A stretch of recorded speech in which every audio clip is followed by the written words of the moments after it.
In order to measure the gradient, I will need the initial height and any subsequent raised height.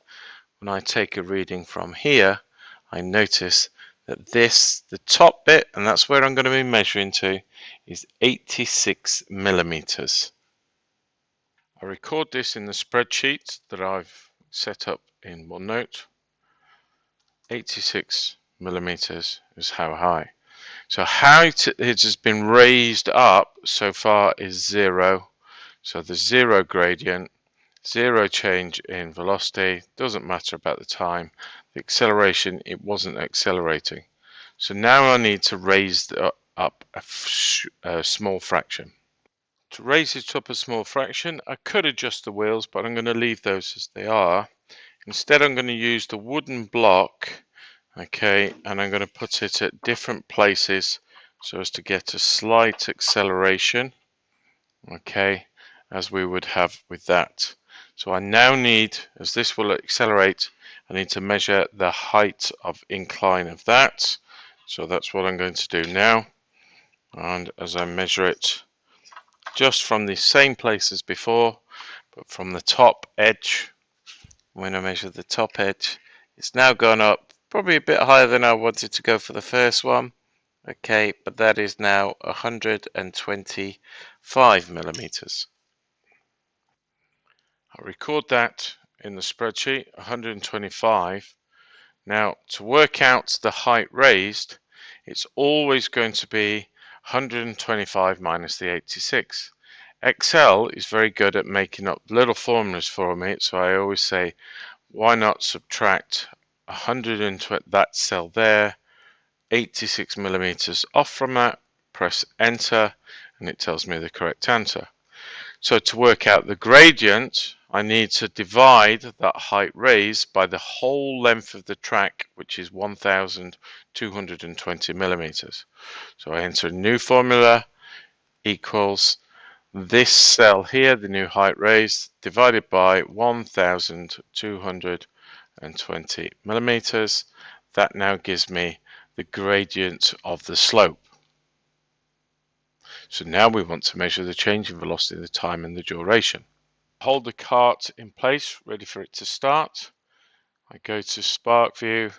I click start. As soon as I see the it's starting to take readings there, okay, I'm going to let go with my hand. Okay, I can stop it. I don't need to carry on, even though it's still on the runway. Resize this, and then I'm going to take some data from it. So in order to make sure I can get the gradient of this, then the acceleration, I need the change in velocity over the time. Well, Sparkvue has a little feature on here, which if I choose a point, it chooses a point there. But if I now choose the delta tool, show it, it now has made me 2 points. Now I can drag one of the points up to where it's the straight line part still. If it bounces back, don't include that part. So I'm just going to go all the way from here.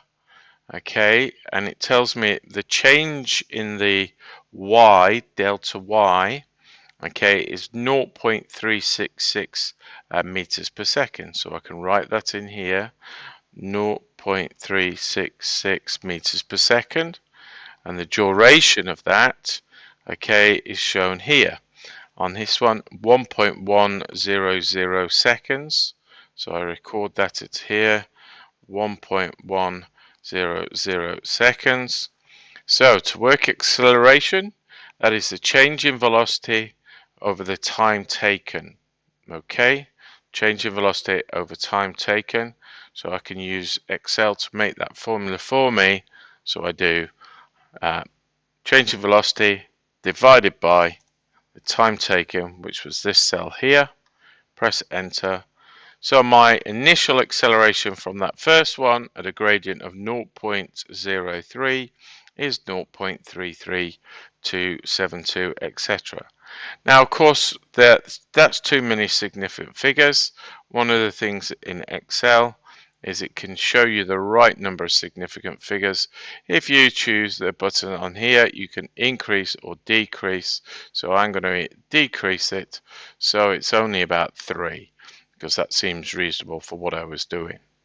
So now what I'm going to do is keep on increasing the height of the track in little increments and keep filling in the data. So just to recap on Sparkvue, it's this little tool here that you use. You click on the delta and then you move the points further apart, and as you move them further apart, okay, you have the gradient, okay, which is the change in the velocity, delta y is 0.216. In that case, the change in the time is 0.605. So guess what? If I was to do this, change those values, okay, so if I recall 0.216, 0.650, 0.216, 0.650, notice I get almost exactly the same answer as before. That shows me what I was doing was correct. But really what I want to be doing is using ones that are still on the straight line but further apart. Okay, so now to another one. Okay, so for a second reading, I've now moved the block further along, so it's slightly at an incline. I'm going to do the same thing as before. Don't worry about all of this. Once you press start, it disappears. And once I see it going along, I let go and I'll stop it. And I'm going to do the same again. So remember, what we do is we click on the coordinates tool. We click on the delta. Okay, we move them apart to get us the further they are apart, the more precise my readings will be. So this is 0.75 is the change in the velocity.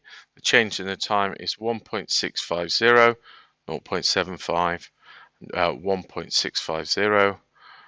So that was 0.715, just check, yep, and 1.650.